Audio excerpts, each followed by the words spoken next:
this is my friend. I'm Corey Charlton Oxford from the class of 87 at Wilbraham High School.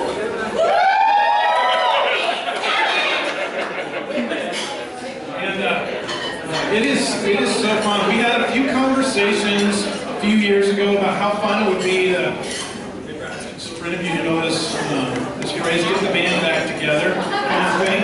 And this is so fun to be in this room. So I told so many people, I love it that so many people wanted to be here, that you guys wanted to be here. That says something to me about these two guys right here and what was happening in First Presbyterian.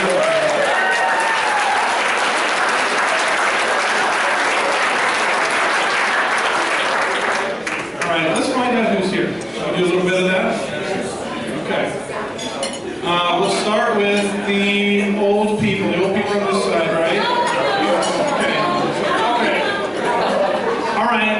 Class of 79, raise your hand. All right. Okay, beautiful. 80 and 81, those are fewer numbers. I saw those. 82 and 80, I saw Sarah over there. I did tell Sarah she could sit wherever she wanted, so she went to the younger grade. Okay, 82 and 83. Right, 84 and 85. That's what I'm talking about. 86 and 87.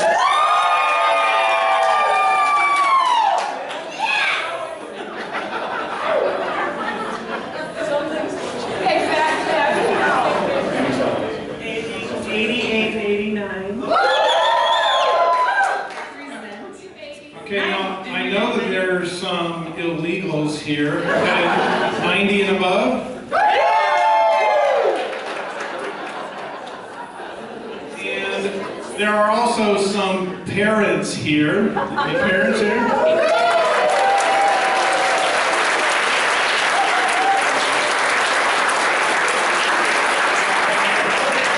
So we do want to say thank you to the parents who are helping.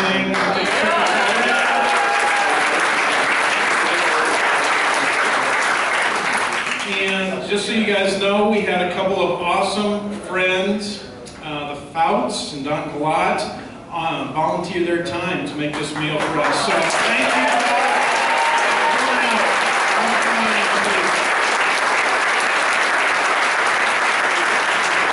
Andrew, Carol Fouts, and Don Galat, this morning.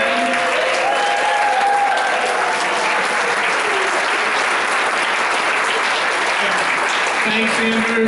Thank you, Don. We appreciate you guys serving us so much. Okay, great teamwork back there. We appreciate you guys. Do you need anything? Do you need all the plates like right now? Okay, good. Thank you. Okay, thanks, you guys. We appreciate that. How close? Oh, yeah. If you want more, you should get it now. It's going to go away, probably. All right. Let's find out where people are from. You want to dig a little bit? Okay. So we'll try and find out who's come the farthest. Raise your hand if you think maybe you've come the farthest. Furthest? Farthest. Raise your hand. First in maturity and then in distance. Caleb, where are you from? Coming from? I think I got two. Oh, okay, so you're Okay. Raise your hand high if you are from pretty far away. If you flew in an airplane. Yeah. Okay, that's good. If you flew in an airplane to get here, raise your hand. Washington State. Washington State. Where else? Shout it out. Florida. Florida. Washington. Nashville, Tennessee. Atlanta. Oh, wow. That's right.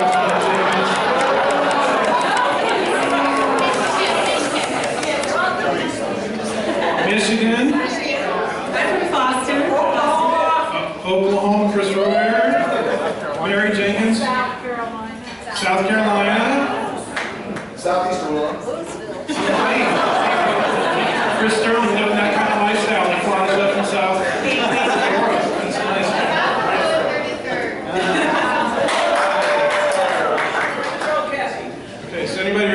home swap kind of thing. Talk with John Jenkins over here. All right, who, raise your hand if you are still in Boulder.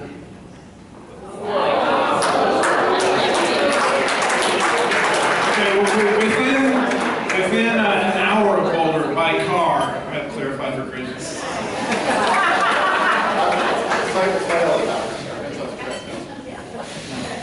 So, Corey, where are you? I'm in the Boston area. Okay. Snow Creek Park.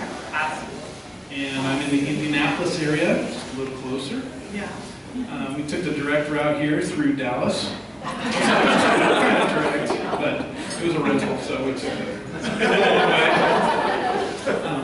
But we have a couple of special guests, and we want to give you guys a chance to get caught up on what has been happening with them and their families. Some of you know them better than others. I know there are a few of you guys who grew up a little bit under Mike Wallace, right? You guys have Mike in the senior high for a while. Jim Nightingale is not with us, but we wanted to recognize him and the influence he's had on us. We will have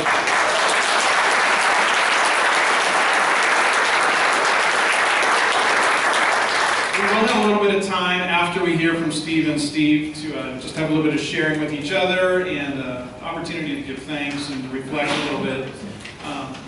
Some of you over here were under Dave Barton for a little while, right? And so we have a whole span of people who've invested in us too, but a couple of these guys are with us tonight. So I wanted to invite Steve Cort to just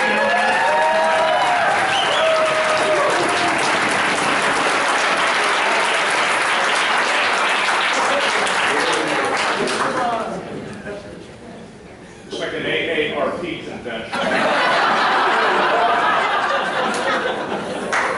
Time for music. You guys are familiar. I'll start it off. If you've not heard it, you will pick up on it. You play a very important role in the echoing. It's called King Jesus is All. King Jesus is all. King Jesus is all. My all and all.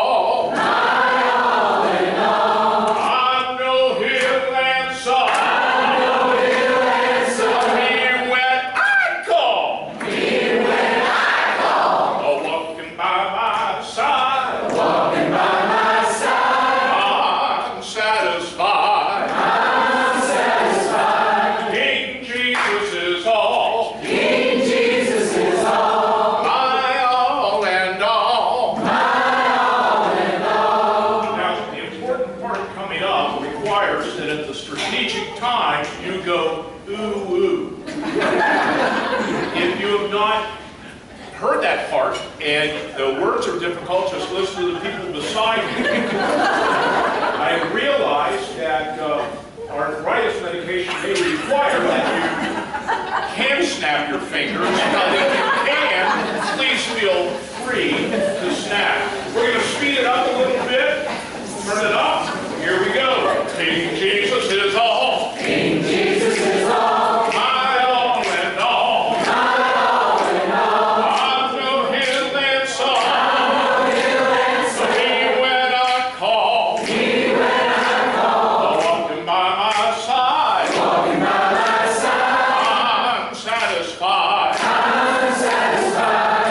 Jesus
like each one of your typical days, what's happened to Rob and I over the last 30 years. And a typical day is like this. It's made up of normal things, kind of routine things. So normal things for us, 42 years she has lived with me.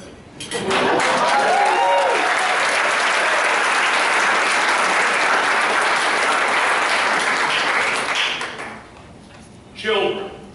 Ben, you didn't feel old, get ready. Ben is 40. He and Christy live in Longmont.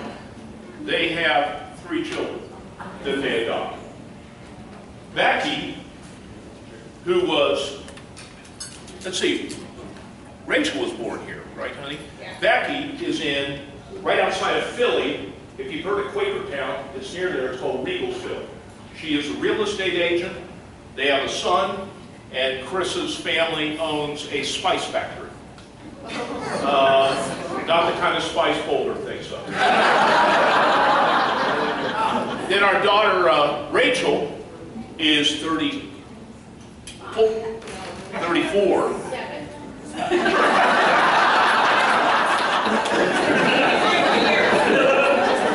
Rachel graduated from high school, and she is right now, she is in Asheville, North Carolina. She works in elementary school. She was also part of a professional all-women's landscaping group that did that for years. She's married, and they have a daughter, so we have 5 grandchildren. And part of the normal life for us is we've moved all over. So once we left here, we went outside of Washington, D.C. From Washington, D.C., a church camp in the middle of nowhere, 3,000 acres. Next closest neighbor was a mile away. The school buses wouldn't even come to where we were to pick up the kids. And we were there 15 years. After that, then we went to central Pennsylvania, and there I pastored a church. And then this is where things start to change. Because our normal days also get curveballs, right? That's a normal day, it gets curveballs. And those curveballs can fall into 2 categories. Glorious curveballs and cursed curveballs. The cursed curveball was that an extended family member was murdered. And that's how our son Ben ended up adopting 3 children that all suffer from post-traumatic. But phenomenal. We've watched redemption occur in front of our eyes in the lives of real life, flesh and bone kids. Another curveball was a year ago yesterday. Robin's dad, we went back to Pennsylvania after we moved back to Colorado. You didn't know, but we were out near Berthoud for 4 years. I was pastor in the Berthoud Presbyterian Church, went and got my union card, went to seminary, sold out, and after that, we felt that we needed to be back to be with Robin's mom and dad back in Pennsylvania, north of Pittsburgh. Her mom's near Cleveland, and went back there, and praise God for the last 4 years. 2 churches been pastoring. And we would go up and visit with Robin's dad, and our plans were to retire with him, take care of him in the last stages of his life, and to live at the farm. That all changed when a year ago, yesterday, he was brutally murdered in his farmhouse. And the circumstances surrounding it were terrible, but the ripple effect through the family, well, you guys know trauma. You know the curveballs are on the curse side. You know how they just grab you, and you go, why? And there are no answers. And what did I do wrong? Or, gee, all that stuff. She has been phenomenal. Working it through honestly, while at the same time within the shadow of God's grace. So we decided, made a hard decision. Part of the ripple effect was that our kids and our grandkids needed us, and we needed more time together. So in 3.5 months, the churches were just informed 3 weeks ago that I will retire on November 1st, at which point we'll return to the hills of West Virginia, to a place that is more populated by black bears and white-tailed deer than it is by people. and we have 20 acres. The log cabin was built in 1802, and like our dear friends the Winchesters, we will go down there to wait on the Lord to see what He's got in mind, and spend a lot of time with our kids and grandkids. So that's been our typical day for the last 30 years, with a whole lot of stuff washed there in between. But I've heard enough this evening to realize that you've had some typical days too, some real winners. And we all do. We never got insulated from that. But just seeing your faces and hearing some of the stories about how God has remained faithful in your lives and you've still held on for dear life in the midst of some real challenging times has been a real comfort and blessing to me. And every time somebody comes up and says, gee, you know, you saved me or you saved my son, I know myself better than that. You know, I can't even save myself. It just doesn't work that way. We all play our roles. And there was so much great footwork through Jim Nightingale and other people at this church. And this church had a real commitment to you. And there's so many people that aren't here tonight that I wish we could just lift up. And we're going to remember some key people that couldn't be with us here tonight because they're now experiencing no more curveballs. And their normal day is all good. It's all shocking. But it's in this wonderful, marvelous way. If you read C.S. Lewis in The Great Divorce, you know, everything is a trip. You just go, whoa, I knew it was going to be good, but never thought. Like that. And we'll celebrate them. But I just want to thank you. Because for Rod and I, it's a privilege for us to be here, for us to get a chance to see our kids. And our grandkids get tomorrow from us. We'll see you tomorrow night. But when you guys are feeling late, you're in our prayers and thoughts, we're hanging out at the pool with the grandkids. And then off from there to fish salmon in Alaska for 2 weeks. There's a church there that I serve in the summers for 2 weeks. We get the bands for free, I preach, and then we just wallop. God love you all. It's great just to see your faces up and we still get a chance to catch up. But the greatest legacy is not the fact that you're here. The greatest legacy is that He's still in you, the hope of the Lord. So that's it.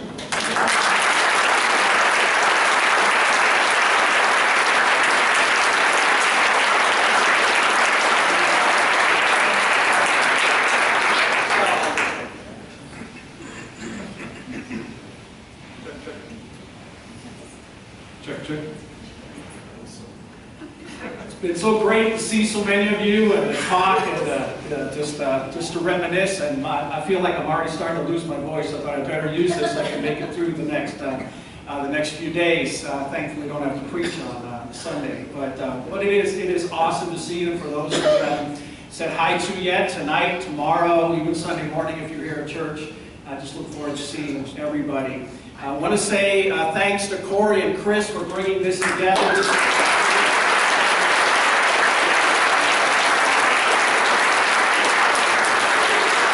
I know they've been working on this a long time, and they've brought many others in, like the parents and others that have been a part of this. But this was you guys, so thank you. And it is a tribute to your hard work and to your dedication to this idea. And it's awesome. It really is awesome. I wanted to share maybe just a little bit about just some thoughts as I was going back all the way to 38 years ago, 1981 is when I started as the junior high minister here. Jim Nightingale had been the junior high minister. He moved up to senior high. For some of you who were here then, and I became the junior high minister at age 23. And I remember that I was just scared out of my mind. I did not. I've been a fishing leader. I'm going to the University of Colorado, and when they came and asked, "Hey, would you be willing to run the junior high program just for a few months?" And that's true. It was just a few months, and if you could just do this, and Laura and I were just married, expecting our first son. And just do this for a few months so we can go find, a real junior high minister. and the joke was it took them 12 years to find a junior high minister, but eventually they did. So from 81 to 93 we were here. Glorious years, great years, but there were some real hardships early on. And I just want to express my gratitude to you guys. Many of you have already said how much, Steve, you meant so much to us, and I really do appreciate that. But you meant a lot to me, to Lori, to our family. Age 23, just out of college, given the junior high ministry. I've been here maybe 2 or 3 weeks. We had the first summer camp. So we're up at Highlands Camp, and I'm supposed to be in charge of summer camp with all these junior high kids. And it was the first morning, and it was early, way before breakfast. And one of the counselors came knocking, banging on my door, saying, "Steve, there are a bunch of guys hanging out down in the meeting building, kind of the chapel building. Remember the big building for those who were at Highlands? A bunch of guys hanging out down there." And I thought, oh my goodness, what are they doing? They're going to burn down the place before we even get started. And so I take off down there, and I walk into the room, and I look over, and these guys are all sitting in the circle having their morning devotions together. And that's when something clicked, because I thought, as a 23-year-old who didn't know much of anything, it's my job to make sure that these junior high kids get to know God. And I came to realize very quickly God was already at work with these junior high kids. And my job was just to make sure we're all kind of headed in the same direction together. That was just a wonderful, wonderful experience to have that very early on in ministry for me. And it just gave me such a strong sense that God was in this, and this was going to be amazing. And it was. This church was great. The people who were here, who believed in me, who were staff back, we were looking at Dr. Erder's picture for those of you who were here, an amazing mentor along with so many other people there in those early years were fantastic. As I was thinking about, one of the scriptures I've always really appreciated is in the second letter of John. If you remember, John wrote the Gospel of John, one of Jesus' disciples, and he wrote several letters. And in verse 4 of John 2, the second letter of John, he's writing that letter to, he says, "My dear lady." We don't know who she is. He addresses it to a lady. He says in verse 4, "It gives me great joy to know that so many of your children are still walking with the Lord." And that's a wonderful verse for someone like me to come back to something like this. And I trust you're still walking with the Lord. I pray that you're walking with the Lord. One of the guys who was in that group that I just told you about at summer camp having their morning quiet time was Kevin Chanda. And Kevin Chanda has gone to be with the Lord, and one of the people that Steve, I think, was referring to earlier. And he's waiting for us. And very seriously, my prayer for each one of you is that you're walking with the Lord. And if you're not, let me just preach at you. I'm a preacher, that's what I do. If you're not, I really encourage you maybe to consider in some of the memories and the conversations here that what we had was real. That wasn't just a bunch of junior high and senior high kids kind of goofing around. It was real stuff. Those of us who went to Toyoak and Shiprock and Kayenta together, the 9th grade mission trips,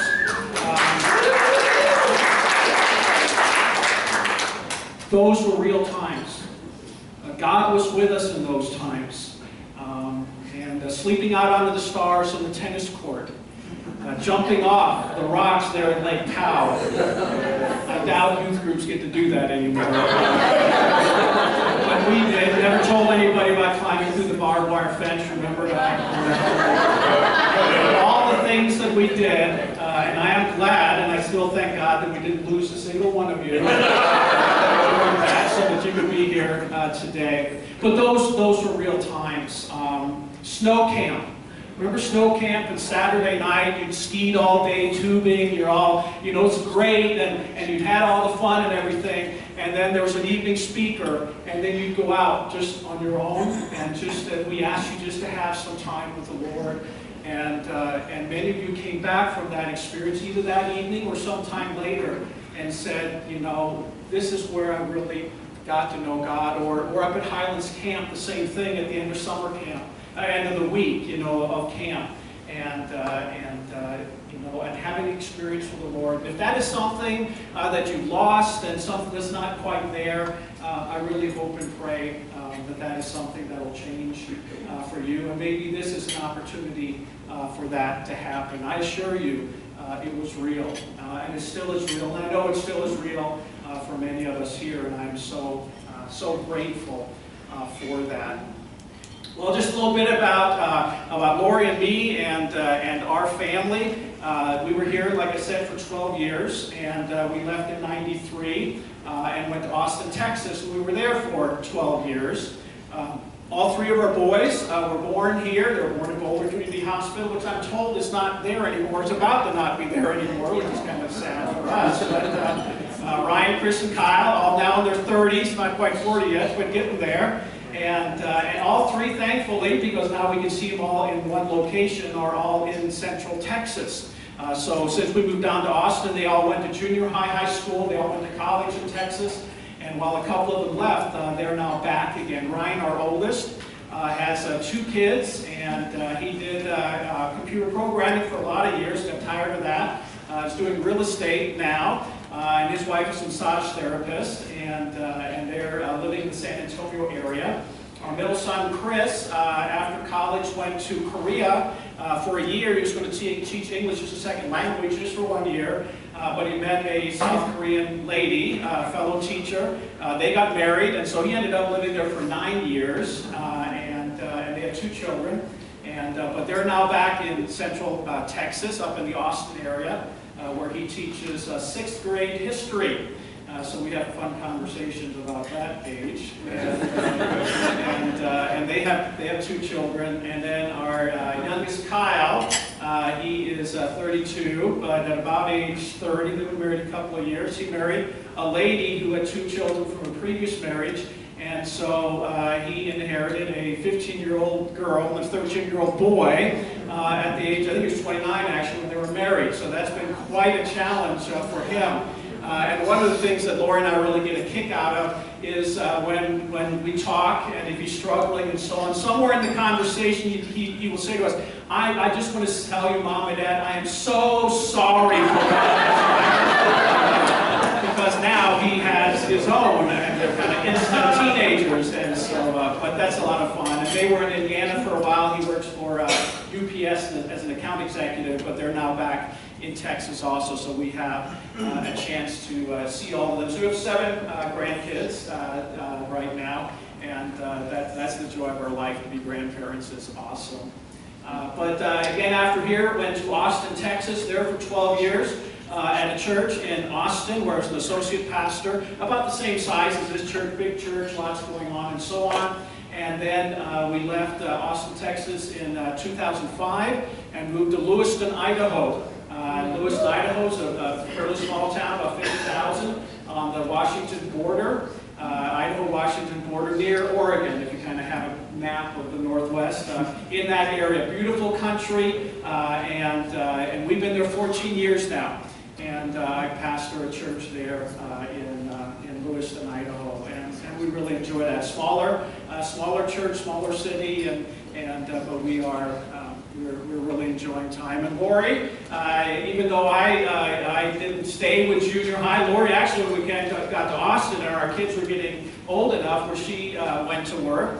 She went to work at a junior high and worked at a junior high for 8 years in Austin. And then after moving to Lewiston, she's now worked for 13 of the 14 years in a junior high in Lewiston. So she's actually been doing junior high work for the last 20-some years. And so she's still hanging in there with that. So that's just a little bit of our journey as well. So it's great to be here.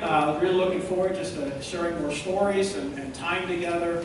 And but again, circling back around those 12 years were great years, great foundational years for me and for us as a family to be in this place, to be loved, to be cared for here, to be able to engage with you guys and for you to engage with us. To be in ministry, to learn what it was like to be a husband, to be a dad, all those kinds of things. Boulder has a very, very special place in our hearts. So it's a joy to be with you all. We look forward to a great few days together. Thanks.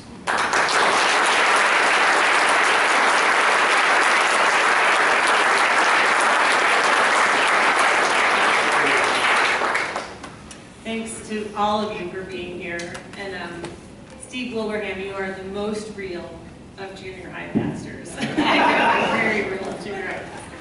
And Steve, I loved how you talked about curveballs. And I remember one time hearing you talk to us at the week, probably, and saying that one of your most genuine prayers was swearing. And I've had a few curveballs in my life also, and I touched back on that many times and was grateful that I got a picture of faith that was real and that could live through those curveballs. And so thank you for sharing those things. And we've been so excited to have this time together. We're going to have a time for everyone to share right now. But for me, selfishly, I just feel like going through life, I've had so much gratitude for my time here, from all of you, all of the people who couldn't be with us tonight, and from the influence of our pastors. So I'm so glad to be here, I just wanted to say. And we're going to be opening this up for sharing time. I assume that for you guys, this is stirring up some things, so thanks for sharing, Steve and Steve. It's fun to, I hadn't thought back on snow camp in Fort Calhoun. The other things too, I remember shortly after Steve moved here, maybe within a couple of days, we were having a conversation, and Steve was addressing me, just a young Pharisee in training, and he said, Chris, why do people share the gospel? And I said, so people can be saved, right? He said, no, so God will be glorified. And it's like, as a 17, 18-year-old, that's taken me a while to continue to absorb that, but I remember it. But so we would love to hear a little bit more about what your time in Fishy and Club has done to prepare you for life. Partly so we can share with each other, partly as a way to show appreciation for these guys who've invested in us too. But who do you think we should have started? The moment that we even talked about the idea of this reunion, John Jenkins, he immediately had written tributes to both Steves. And so which he's going to be able to give to them. He's going to share. He's going to kick us off and share some of the thoughts that he wrote down. I think he's going to share a synopsis. A synopsis, because they were long, but then he's going to give you guys the letters. So good to see you all 30 pounds later.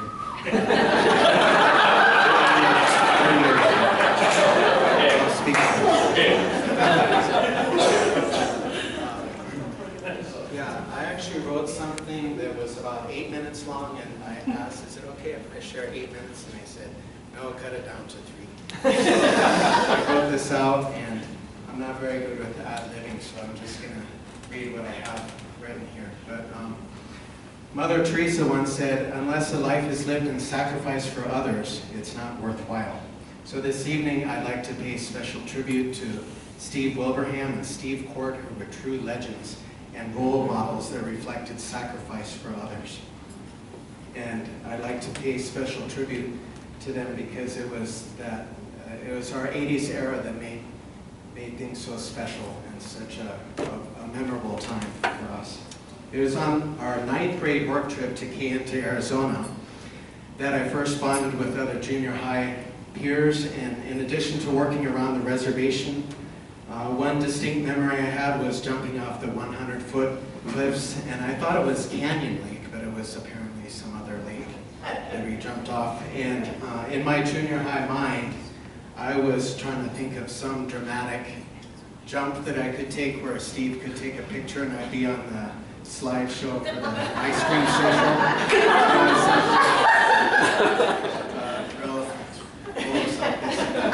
And it turns out I was so focused on my pose that I landed wrong and my whole right side of my body was black and blue. And I walked up the mountain, gritting my teeth, trying to hide the pain. And said, Steve, did you get a good shot of me? Steve's like, no, John, I don't have any film in my But he did make up for that in the following summer camp when he took a smiling shot of me embracing a life-size cardboard cutout of my junior high crush, Amy Grant. A little bit more on a serious note, one example I will never forget of Steve was how he turned down a career offer in his profession. I hope I get this straight, that it was a chemical engineering degree. He turned down a job that paid him, that was going to pay him 3 times as much in order to work with junior high kids like you and me at that time. And I just think that was, that memory, that example stuck in my mind forever, and I'll never forget that. And so I thank you for your sacrifice. It was a big sacrifice. Moving on to senior high, I was equally excited to be amongst the legend, the one and only Steve Cort. And I was among numerous trips. Memories were the work trips we made to Jesus People USA in inner city Chicago. And I remember my summer-long dose of laughter began on our first trip. When arriving in Chicago, Steve decides to chase a fire truck. A siren-blaring fire truck. And he's going 80 miles an hour in and out through the streets. And I remember falling out of the back doors, arriving with a splitting headache.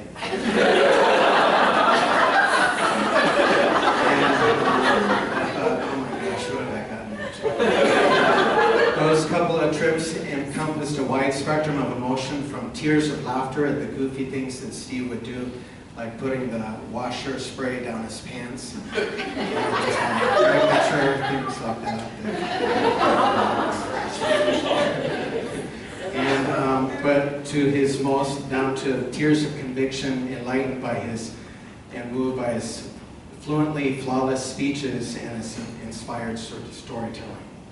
It was really, and despite his wild and crazy humor, I remember Steve Cort for his deep and sincere compassion for the poor, broken, and downtrodden, and how he came to our home after I had broken my ankle from playing Frisbee football at a summer camp, and you came to visit me in my house, and that just made my, and then right after that at the Sunday service, he had everyone stand up and give me an applause, and that just really stuck to me, and I've always wanted to say thank you for that. So both thank you, Steve Cort, for nurturing our souls with laughter and real life lessons of truth paralleling the gospel. Thank you for your sacrifice to us. And First Presbyterian Church of Boulder, Colorado is so fortunate to have both of these sacrificial servants named Steve in the best generation era, the 1980s. Yeah. Thank you.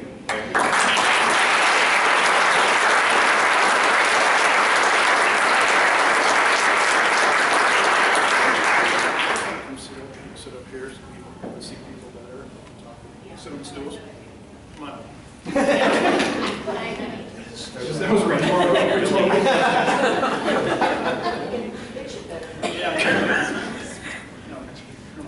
This isn't a joke. We're not going to throw anything. No, we want us to be able to share with each other. So this is an open mic time. Corey and I are going to have the mics. But we would love to ask you, if you want to share something that was foundational for you, or that set you on a good direction, or something that you experienced in the life of First Pres that was beneficial for you as you've gone on the journey of your life, we'd love to have you just share it. So we can encourage each other, so we can encourage these guys. But if you want, raise your hand. We will give you the mic. Are you coming up to talk? Yeah. Okay. So we're thinking we have about 30 minutes of this or so. So I know Chris Royer. So just keep that in mind. Remember the 5 B's of sharing and agreeing. Remember that? Be brief, baby. Be brief. Okay. So I will hold the mic and you can talk.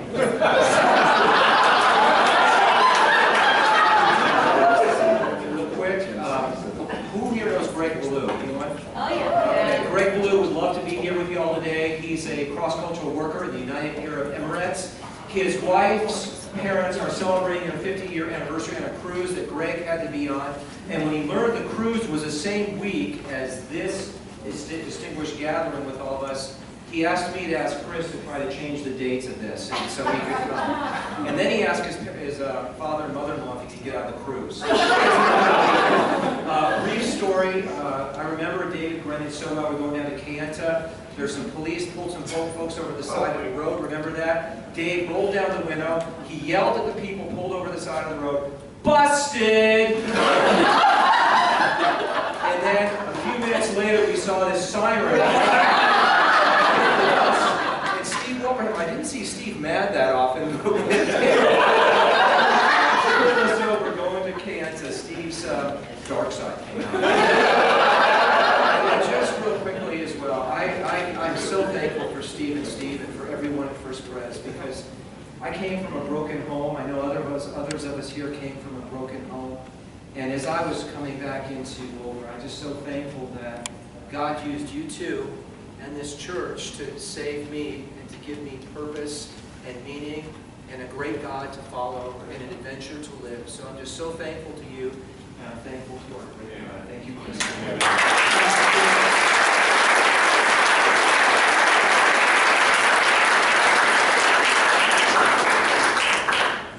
Serious about Greg Blue. I got the same message directly from him. He really wanted to be here with all of you guys tonight. So if you want to come and just make a comment or share something, come on up or raise your hand or something like that. How about say your name and your graduating class? Is that all right? Yeah. Is that what you were going to say? Hi, I'm Brad Burkford, Fairview 91. So I just am super thankful to God for everything that He did in my life through First Pres. I look around, I see you guys, and I don't want to name anyone because I don't want to not name someone, but I see people who meant a lot to me. And I'm thankful for my Fishy leaders, Chris and Dan, and I'm thankful for the Kellums, how you guys were choir credits, and Bob Weiss taking pictures all the time. At the time, I was like, why is this guy always taking pictures? Seriously, I mean, to preserve the legacy of what God did during that time was so awesome. So I'm so thankful. I'm thankful for those of you who are serving the Lord and just, totally there with your lives. And you guys you guys were in the front of it. You were the figureheads, and I appreciate that so much.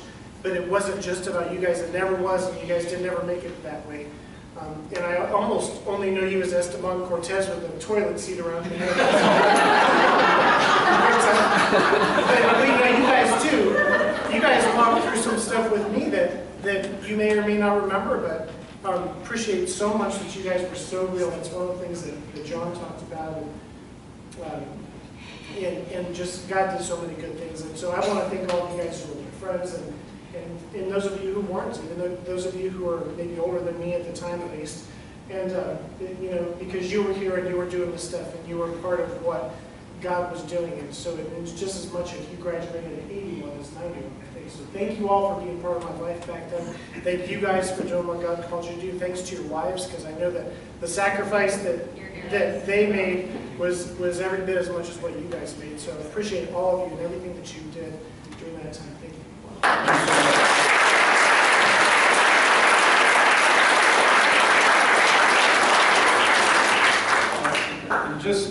And just so I don't forget to say it, excuse me.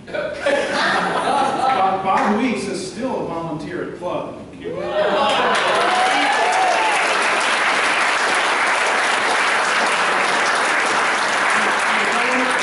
To say, if you have, so in your program, there's Bob's email address. If there's pictures from a particular event that you want, email Bob, let him know what you want, and he's going to make it available to you. Or he's going to put all these pictures that we were seeing, all the videos up where we can have access to it. So, thank you, Bob. Go ahead. They